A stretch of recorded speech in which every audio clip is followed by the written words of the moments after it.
Hello and welcome to BYJU'S IAS. Let's take up the analysis of today's The Hindu newspaper.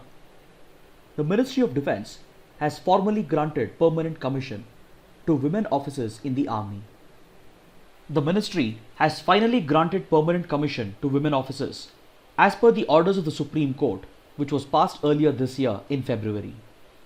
On the 17th of Feb, in a landmark verdict, the Supreme Court had ruled that women officers in the army should be granted permanent commission and command postings in all the services other than combat. So in order to understand the complete background to this topic, you can go back and watch our analysis for the 18th of Feb. But however, this article in today's newspaper brings us to the issue of gender equality in the armed forces. See, since 1992, all the three branches of the Indian Armed Forces have tried to promote gender equality by recruiting women into several non-combat roles. In the Army, Navy and the Air Force, women have been recruited into several streams including medical, legal, education, signals, engineering and logistics. But however, women in the armed forces have been facing gender-based discrimination on two grounds. One is on their entry to combat roles and two is on granting permanent commission to them. See, the armed forces have restricted the entry of women into combat roles by citing their physical and mental limitations and their unique physiological needs, which almost borders on the lines of gender stereotyping.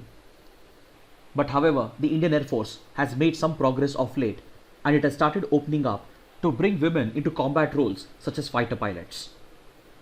But however, the Indian Army and the Indian Navy are still firmly against the entry of women into combat roles.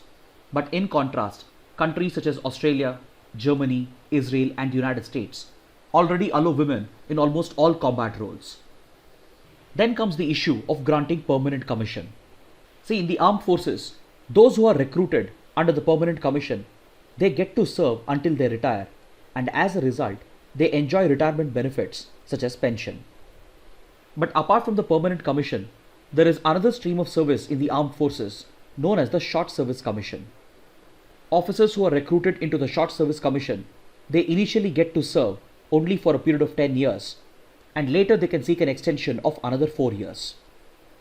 So in total, SSC officers get to serve for 14 years and those who seek to serve till their retirement, they can opt for the permanent commission. But this privilege of opting for the permanent commission had been earlier extended only to male SSC officers but had been completely denied to female SSC officers. Then in 2008, the Army granted permanent commission to female SSC officers in only two streams, that is in the legal stream where women officers were serving as judges and advocate general, and in the education stream where women officers were serving the Army Educational Corps. Whereas on the other hand, male SSC officers were eligible for permanent commission in all the streams. See, presently, women officers are allowed to serve in 10 different non-combat streams, but permanent commission had been granted to them only in the stream of law and education. So the privilege of opting for permanent commission had been denied for other women officers serving in these streams. Then upon this, women officers have been denied command postings as well in the army, which would otherwise allow them to head their command units. So as you can see, on these three grounds, that is on the entry of women into combat roles, the grant of permanent commission and command postings, there exists gender inequality within the armed forces, and there is a clear lack of equal opportunity between the male officers and the female officers. So several legal petitions had been filed by women officers at the Delhi High Court and the Supreme Court, and one such petition at the Supreme Court was related to the grant of permanent commission to women officers in the Indian Army and the grant of command postings. While arguing these cases at the High Court and the Supreme Court, the central government and the armed forces have made several bizarre arguments that have been labelled as sexist and patriarchal because these arguments of the central government and the armed forces almost borders on the lines of gender stereotyping. While the Supreme Court was looking into the case of granting permanent commission to women officers in the army, the centre had argued against the grant of permanent commission. The armed forces, particularly the Indian Army, continues to maintain a strong stand against the entry of women into combat roles. Similarly, the armed forces are still hesitant to promote women to command postings. Some of these bizarre arguments include that male officers in the Indian society are not accustomed to taking commands from female officers. The center has argued that female officers have different physiological needs, which affects their physical and mental well-being, which is basically a reference to menstruation, and on this basis, the center has cast doubts on the performance abilities of female officers. The center has even argued that female officers have to answer the call of nature, such as pregnancy, childbirth, etc., and it has tried to deny their entry into combat roles and even the grant of permanent commission on these grounds. On the question of women in combat roles, the armed forces have argued that the Indian society is not prepared to see a women officer being captured by the enemy as a POW in actual combat. These bizarre arguments of the center and the armed forces have been dismissed time and again by the judiciary, and it has labelled them as sexist, gender stereotyping and patriarchal. In one such case, dealing with the grant of permanent commission and command postings, the Supreme Court passed a landmark verdict in February 2020. The Supreme Court ordered the government to grant permanent commission to women officers in all the streams that they are currently serving, which not only includes law and education, but also includes Army Air Defense, Signals, Engineers, Intelligence Corps, etc. So after passing these orders, the Supreme Court had given a 3-month deadline within which the permanent commission had to be formally granted by the Ministry of Defense. But after a delay of 2 months caused by the pandemic, the Ministry of Defense has finally granted permanent commission to women officers in the army. This will apply retrospectively and it will benefit the women officers who are presently serving the Indian Army. But you should also note that in March 2019, the Government of India on its own had granted permanent commission to women officers in all the streams, that is in non-combat roles, but only with prospective effect. And it is this disparity and inequality that has been addressed by the Supreme Court's verdict. Now let's take up an editorial from page number 6, which evaluates the significance of some of the recent statements that were made by India's External Affairs Minister. Just yesterday we had discussed how these statements of the Foreign Minister was a reiteration of India's principle of strategic autonomy and independence in its foreign policy making. In recent public statements, India's Foreign Minister had said that India shall never be a part of any alliance system, and he had even called upon the United States to look beyond the formation of alliances or power blocks against geopolitical rivals. The Foreign Minister had also said that India recognizes that the non-alignment principle is outdated, and in today's multipolar world, a major power like India needs to take a definitive stand, even at the cost of taking a risk on crucial issues such as connectivity, maritime security, terrorism, climate change, etc. See, the non-aligned principle served India really well in a bipolar world. During the Cold War era, it helped India strike a balance between the then two superpowers, that is the United States and the Soviet Union. It was because of this policy that India managed to retain its strategic autonomy and independence in its foreign policy, even though it was being forced to choose sides between the two superpowers. But the year 1971 was a turning point for India's foreign policy, because during the liberation of Bangladesh war, as the United States chose to side with Pakistan, and as it started threatening India with military consequences, India was forced to abandon the non-aligned principle, and India chose to side with the Soviet Union in order to secure its national interests. But after the collapse of the Soviet Union in a post-Cold War era, the non-aligned principle has lost its relevance, and this has been rightly pointed out by India's Foreign Minister. The bipolar world of the Cold War era has been replaced with a multipolar world, and as India's ties has improved leaps and bounds with the United States, there is definitely a need to rethink the principle of non-alignment. But this does not mean the non-aligned principle should be discarded altogether. This means that the principle of non-alignment acquires a different meaning in a multipolar world. Today, non-alignment doesn't necessarily refer to choosing of sides between two superpowers. Instead, it refers to the retention of one's independence in foreign policy without being seen as an ally of any country or without having to be a part of any alliance system.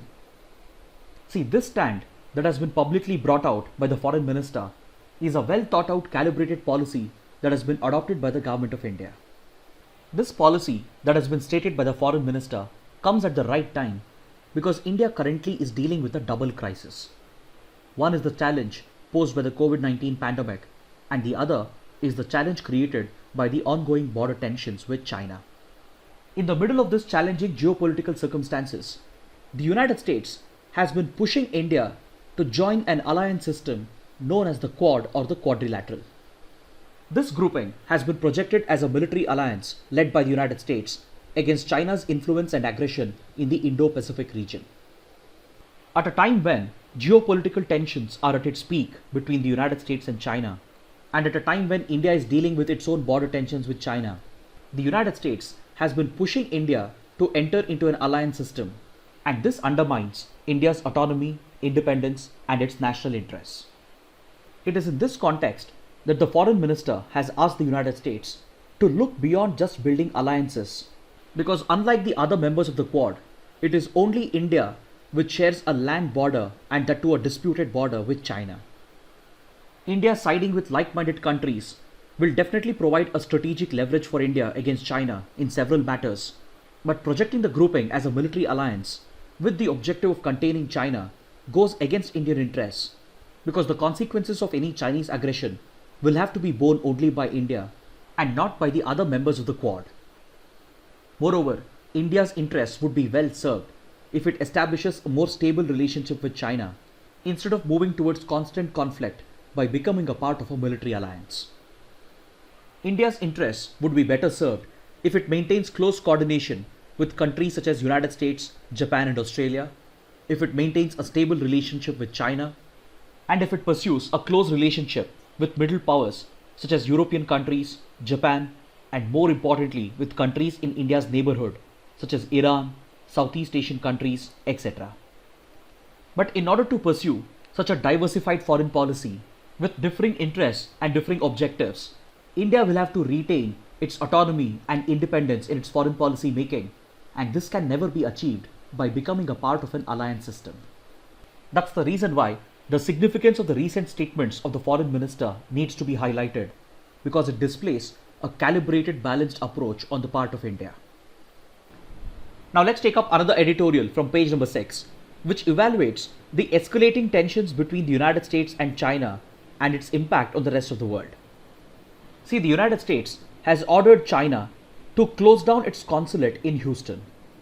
The United States has accused Chinese consular officials working out of its consulate in Houston for being involved in acts of espionage against the US government, for carrying out visa fraud, and for committing theft of scientific and economic information from American research institutions and American companies through cyber attacks.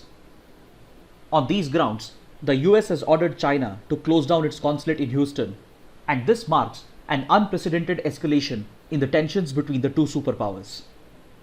In a related article on page number 14, China has responded by saying that the American decision to close down the Chinese consulate will severely affect the ties, and since the world of diplomacy works on the principle of reciprocity, China might respond by ordering the US to close down its consulate either in Chengdu or in Wuhan. The closure of the Chinese consulate adds to the list of escalatory steps that both the countries have taken over the last 2 years, and it not only threatens to completely derail their relationship, but it also threatens global stability and as well as the interests of other countries, including that of India. See, the unprecedented escalation in tensions that we are witnessing currently between US and China can be traced back to the trade war that Donald Trump initiated against China in 2018.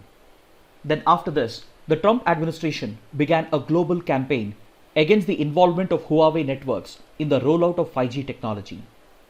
Then came the blame game between the United States and China over the breakout of the COVID-19 pandemic. In the backdrop of these tensions and conflicts, both US and China have taken a number of escalatory steps over the last few weeks that threatens peace and stability in the world. Initially, China responded to these provocations through its own trade and tariff measures, and as tensions have escalated between the two, China has sought to exert its dominance in Asia. This probably explains the recent Chinese aggression against India and against many Southeast Asian countries with regard to the South China Sea conflict.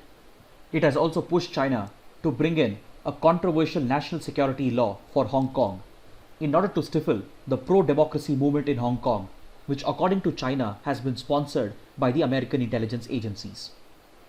This conflict, which began in the domain of trade and technology, has been escalated into a larger geopolitical contest, and China has reportedly unleashed a cyber espionage campaign that not only seeks to target the American government and its institutions, but also targets American research institutions for scientific information such as research data on the COVID-19 vaccine. It has even sought to target American businesses and American corporations in order to steal trade secrets and economic secrets. In response to these Chinese provocations, the United States has responded by ordering the closure of the Chinese consulate, and over the last few weeks, it has imposed visa restrictions on Chinese students who have been accused by the US government of collaborating with Chinese intelligence agencies. The US has also imposed a set of economic and travel sanctions against few Chinese officials who were responsible for drafting the controversial national security law that has been implemented in Hong Kong. It has also been reported that the United States is considering a proposal to impose a sweeping travel ban on all the members of the Chinese Communist Party. This unprecedented escalation in tensions between US and China marks the lowest point in their relationship since their diplomatic ties were re-established in 1969. See, in the late 1940s, the US saw China with a lot of suspicion as it turned itself into a communist country. Then in 1950, when Tibet was annexed by China, the United States cut off all diplomatic relations with China because the US saw China as an ally of the Soviet Union in the emerging Cold War. So it was only in 1969 that diplomatic relations between US and China were normalized with the mediation of Pakistan. It was Pakistan which assisted then American President Richard Nixon and his National Security Advisor Henry Kissinger to reach out to China, and through a series of diplomatic efforts, the ties between US and China was normalized in 1979. So that's the reason why during this entire decade, Pakistan was a crucial ally to the United States, and this also explains why the US chose to side with Pakistan during the liberation of Bangladesh war. But that aside, the recent escalation in tensions between US and China marks the lowest point in their diplomatic relationship since it was normalized between the period 1969 and 1979. Today, tensions between US and China have escalated to such an extent that it has the potential to threaten global stability. In fact, that's the reason why strategic experts are referring to the current rivalry between US and China as the beginning of a new Cold War or Cold War 2.0. The last time that we saw such intense rivalry between two superpowers was when the United States and the Soviet Union were locked in a Cold War between 1945 and 1991. So the editorial points out the reasons behind the escalatory steps that have been taken by US and China, and what explains Trump's motivation is that in an election year, he needs to rebuild his image, which has been destroyed by his mishandling of the pandemic. And what explains China's motivation is its desire to establish its global dominance. So the editorial points out that the two superpowers are headed into a cyclical trap where they are seeking to engage in a tit-for-tat response against each other's escalatory steps, and this escalating geopolitical conflict threatens global peace and stability. Next, on page number 7, we have a column which evaluates the state of ties between India and South Korea and suggests a way forward for deepening this relationship. See, India and South Korea share a close and cordial relationship because both are like-minded democracies with tremendous economic potential. So in 2009, both India and South Korea signed the Comprehensive Economic Partnership Agreement, and after an initial boom in bilateral trade, it has currently stagnated at just $22 billion. Then both India and South Korea sought to establish a close defense relationship as well, but unfortunately, it has just turned into a seller-buyer relationship with no scope for joint development and joint production. The writer points out that the primary reason responsible for the stagnation of the India-South Korea relationship is the lack of people-to-people relations. So when people-to-people ties are weak between two countries, no matter how many agreements you sign, it will not result in the deepening of the relationship. The writer attributes the lack of people-to-people relations to the cultural prejudices that is held by people on both the sides. According to the writer, a number of South Koreans still perceive India as just another third world country which is yet to overcome the challenges of poverty and hygiene. While India does have its own set of socio-economic challenges, this stereotypical view of India held by most South Koreans adds to their cultural prejudices, thus affecting people-to-people relations. Along with this, cultural prejudice on the part of Indians also affects the way we look at South Koreans. Indians in general have a very limited understanding of South Korean culture, and we tend to racially club them with any other Southeast Asian or East Asian culture.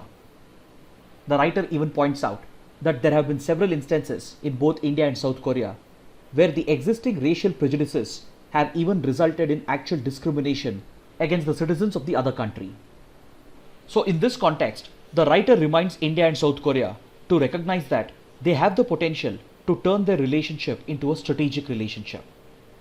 For India, South Korea can provide lessons in manufacturing, because South Korea has successfully established itself as a major manufacturing hub in East Asia, and its interconnectedness with the economies of Southeast Asia and East Asia provides tremendous opportunities for Indian investments and as well as for Indian manufacturing. On the other hand, for South Korea, India represents a massive market, and this economic potential to their relationship can also bring in strategic benefits. Because both India and South Korea share common concerns about the rising aggression and influence of China, and similar to India's rivalry with neighboring Pakistan, even South Korea shares rivalry with its neighboring country, North Korea. And the nexus between China, Pakistan and North Korea, especially the domain of nuclear weapons and ballistic missiles, creates a need for India and South Korea to establish close strategic cooperation as well. So in this regard, the writer appreciates the decision of the Indian government to establish the Indian Cultural Center in South Korea in 2010. Over the last 1 decade, this cultural center, sponsored by the Ministry of External Affairs, has run a number of initiatives in order to project India's soft power and help tackle some of these cultural prejudices. But the writer points out that currently the reach and initiatives of the Indian Cultural Center is very limited, and there is a need for both the countries to come together by setting aside their cultural biases. And the key to this is the promotion of people-to-people relations by both the governments. Now let's take up the practice questions for today. The government recently amended the General Financial Rules of 2017. What would be its immediate impact? The correct answer is option B. It will impose a set of restrictions on public procurement from bidders of countries that share a land border with India, citing grounds of defense and national security. This question has been asked because we have a related article on page number 1. See, ever since the border clashes between India and China broke out, India has been taking a series of steps in order to cut down Chinese imports and impose an economic cost on China. We have seen the government placing restrictions on the flow of FDI from countries that share a land border with India, and this was clearly done to prevent any possible hostile takeover of Indian companies by Chinese investors. Right now, the government is in the process of enforcing the country of origin label on all the products that are sold on e-marketplaces. As an addition to these steps, the government has decided to amend the General Financial Rules of 2017 in order to place a restriction on possible Chinese involvement in public procurement.